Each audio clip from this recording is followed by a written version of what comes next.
el problema del conflicto en Palestina no es el único, pues tenemos muchos más y hay que echarles ojo. Fernando, muy buenas tardes, te saluda Arturo Contreras. Aquí al lado de mí va Alejandro Ruiz, que es un compañero con el que hago el programa todas las semanas. Ahorita regresa, tuvo que salir corriendo, pero ahorita viene. ¿Cómo estás? Muy buenas tardes, ¿me escuchas bien? Gracias por la llamada. Creo que estamos esperando a otra compañera, ¿no? Dolores Estamos también. esperando a Dolores, pero no sé si vaya a llegar. Me dijo que ella tenía un traslado. Ah, me dice que ya llegó, pero si quieres vamos Oh, arrancando porque nos va comiendo el tiempo, si no. sí. Entonces ahorita que Dolores se incorpore a la mesa y que le dé entrada a Alexis y que pueda arreglarlo todo, pero mientras vámonos así. Tenemos entendido que, bueno, a ver, esta semana publican un comunicado en el cual le piden a la Comisión Federal de Prevención y Riesgos Sanitarios, a la COFEPRIS, a la Semarnat y a otras dependencias que retomen la prohibición de cerca de 200, de más de 200 pesticidas altamente peligrosos, agrotóxicos como les dicen otras personas sin tantas flores. Um, y esto no ha sucedido, ¿no? Tuvimos la oportunidad de platicar en la semana sobre esto. Tenemos una nota publicada en pie de página que ahorita le voy a pedir a Alexis si la puede poner ahí en el chat.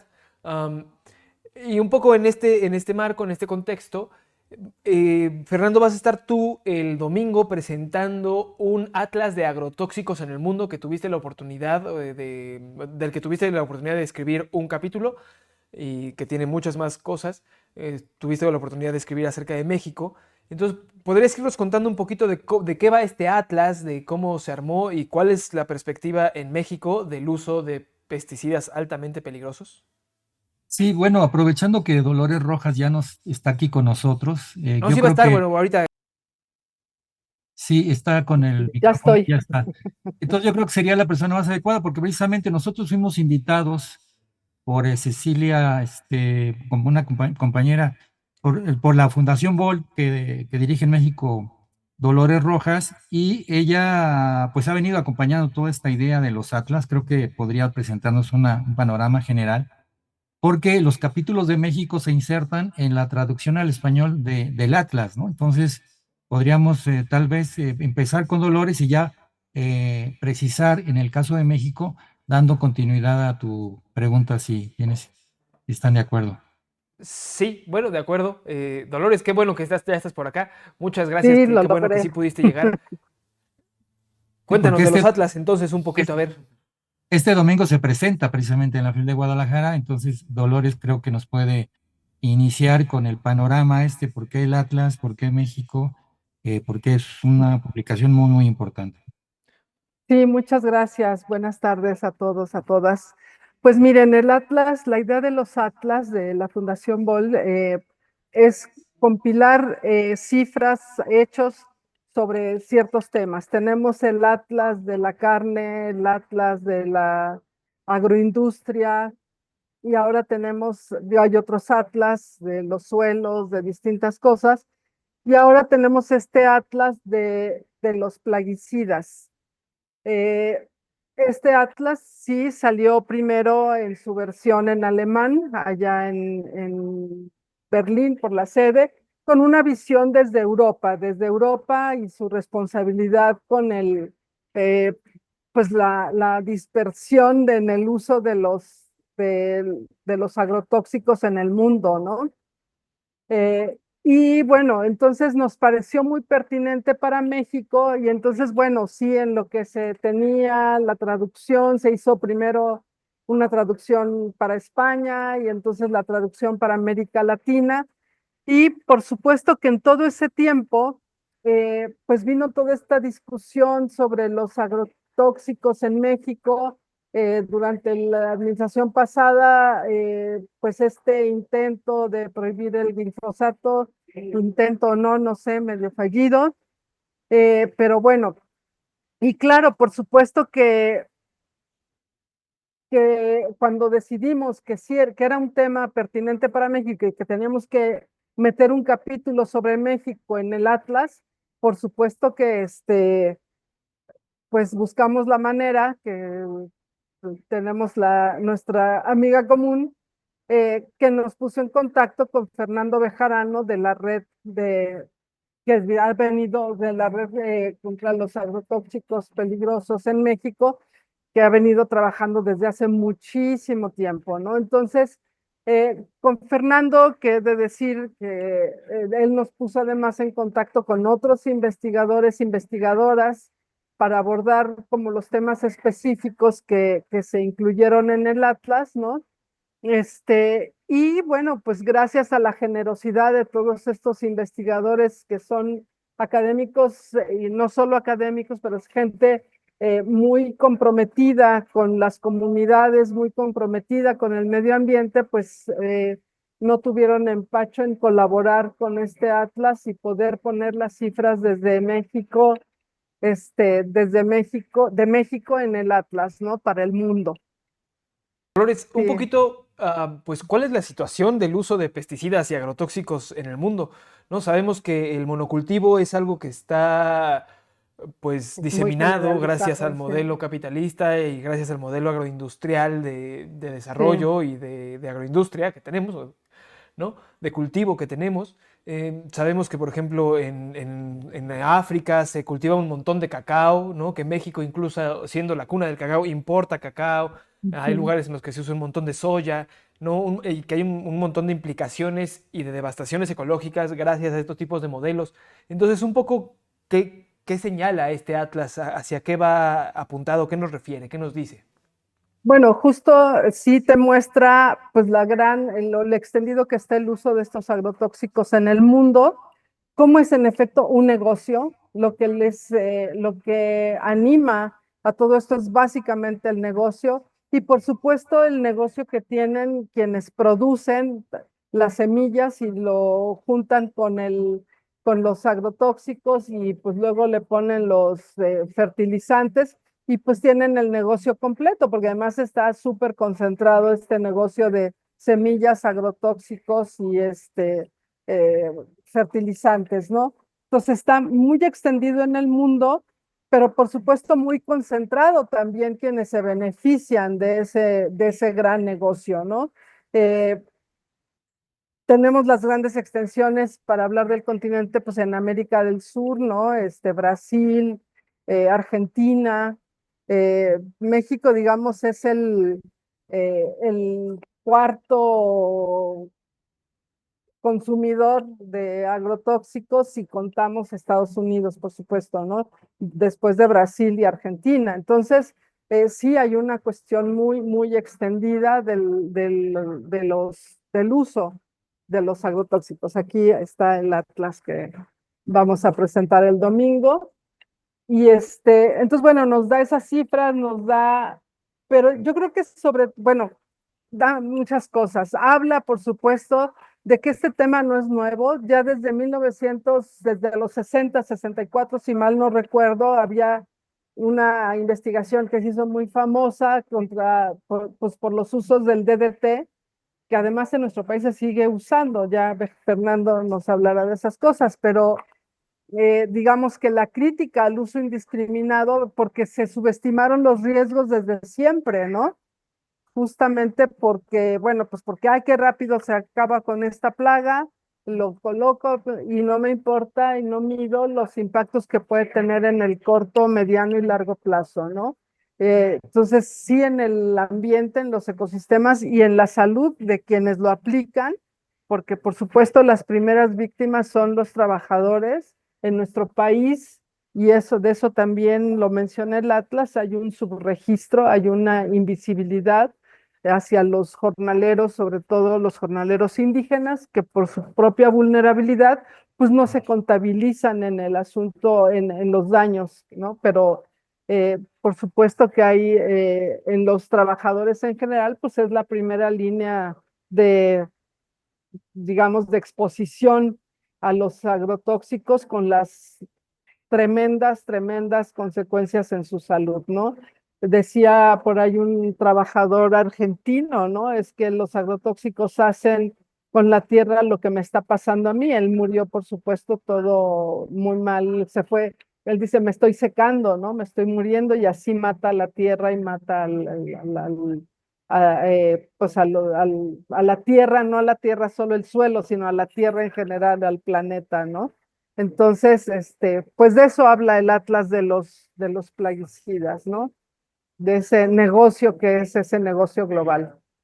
Perfecto. Fernando, preguntarte, ¿no? Tú que estuviste participando en la arquitectura de este atlas, ¿no?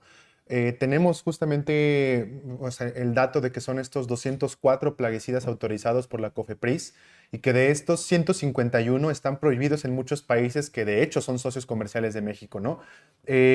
¿Cómo explicar justamente pues esta disgregación de estos plaguicidas y cuáles son los obstáculos que se han puesto desde el Estado mexicano para prohibirlos tácitamente, ¿no? O sea, hablabas en una entrevista que te hizo Arturo justamente en el contexto de la presentación de este atlas y también justamente de una sentencia histórica, de un amparo otorgado a las comunidades mayas de Jopelchen para evitar justamente los plaguicidas y los agrotóxicos en el uso que afectan a las abejas. Hablabas justamente de que existe una arquitectura neoliberal aún en el Estado mexicano que permite justamente de que, pues, bueno, en la ley no se ataque o el combate a los agrotóxicos y a los plaguicidas, ¿no? ¿Qué decir de esto, Fernando? Sí, sí, precisamente lo que en esta semana, en la conmemoración del Día Internacional de No Uso de Plaguicidas por el accidente criminal de Bhopal, donde estaba la Unión Carbide, ahora Dow, pues hacíamos este llamado, ¿no? Más de 500 firmantes, 200 organizaciones. De lo que se requiere es una política de Estado que pueda articular dos objetivos. Por un lado, el apoyo y la continuación de la transformación agroecológica de los sistemas agrícolas, una estrategia de transición que debe ser completa, una política rural integral con asistencia técnica, con crédito y con el reconocimiento y canales de participación de la experiencia acumulada de organizaciones de productores y comunidades indígenas. Y a la par una política de prohibición progresiva de plaguicidas altamente peligrosos, que es un término ya en la agenda internacional y que está conectada con esta recomendación de la Comisión Nacional de Derechos Humanos, que al inicio del sexenio de López Obrador dijo, al examinar una queja ciudadana, donde descubre estas cifras, o sea, tal vez los números han cambiado, pero el problema persiste.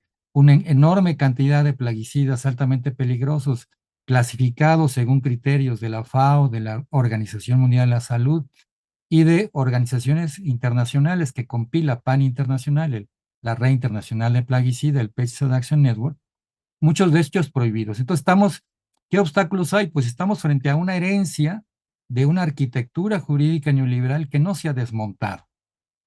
Es decir, y además con autoridades y que tienen también cuadros muy competentes, COFEPRIS, con toda la voluntad, pero que no les da la vida y enfrentados a COFEPRIS, que era una herencia de corrupción enorme.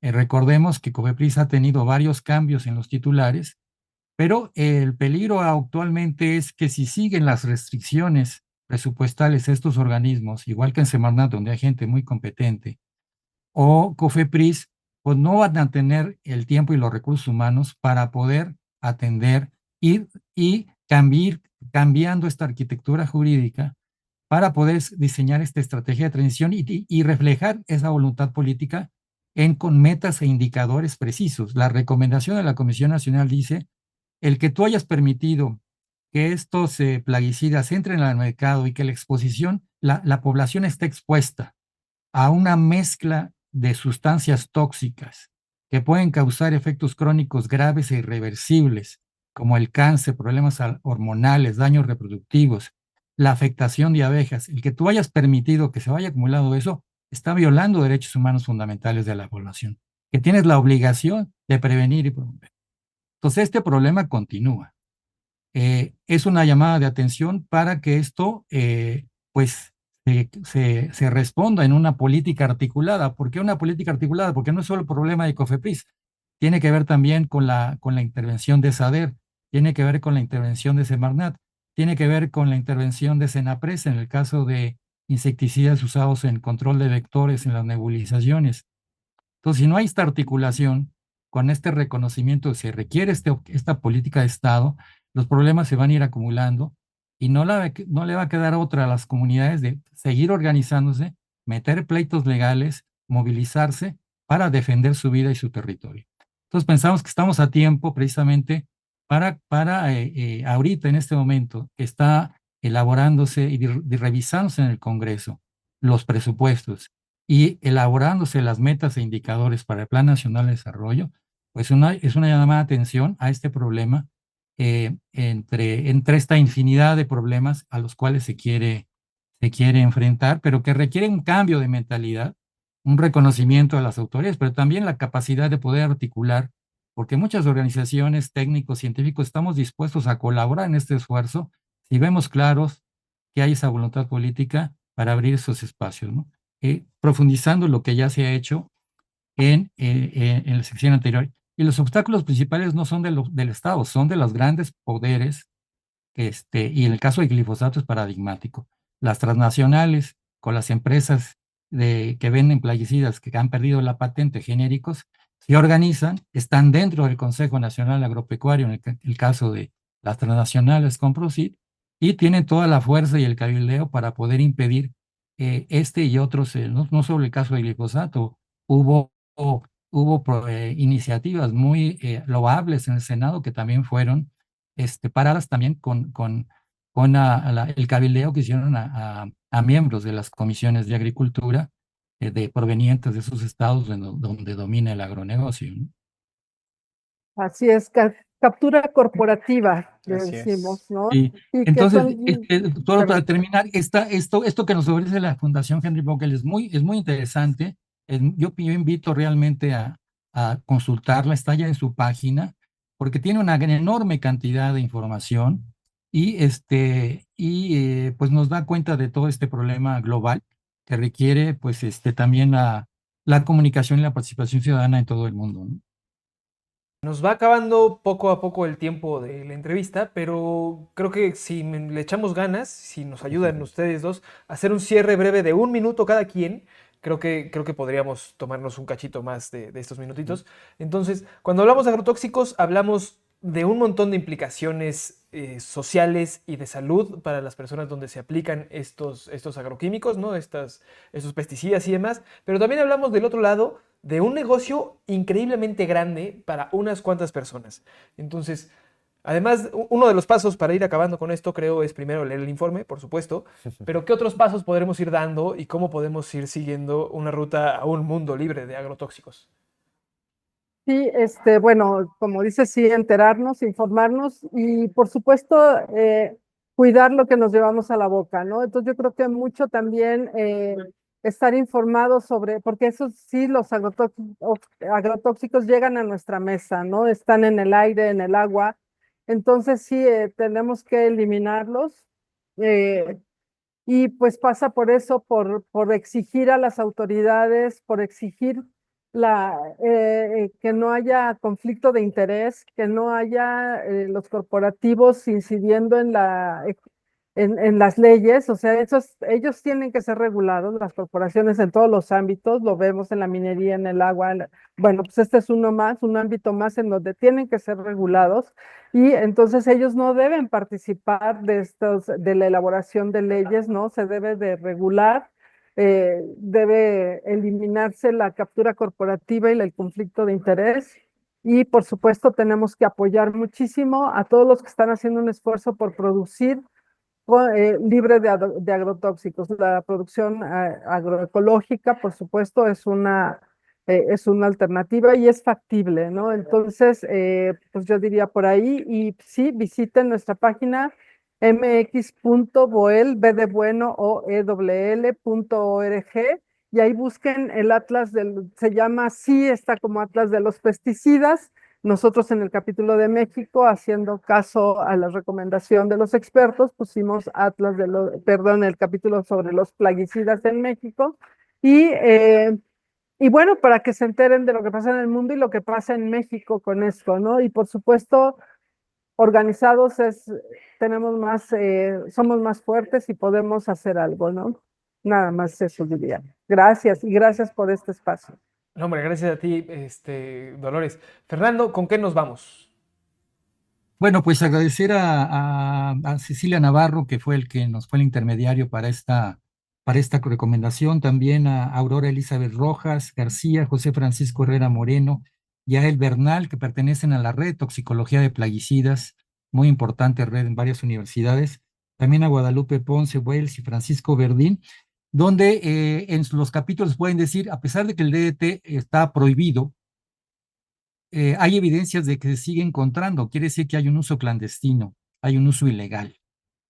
Pero hay una gran, en fin, vean ese capítulo, vean los capítulos que hay en la dieta mexicana y los datos de cuáles son las principales empresas en México y de dónde es que importamos los plaguicidas.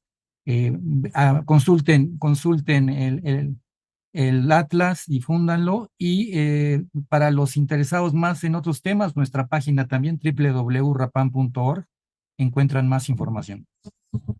Y por supuesto, disponibles para ir a presentarles el Atlas en algún lugar, para algunas, ahí estamos puestos, ¿no?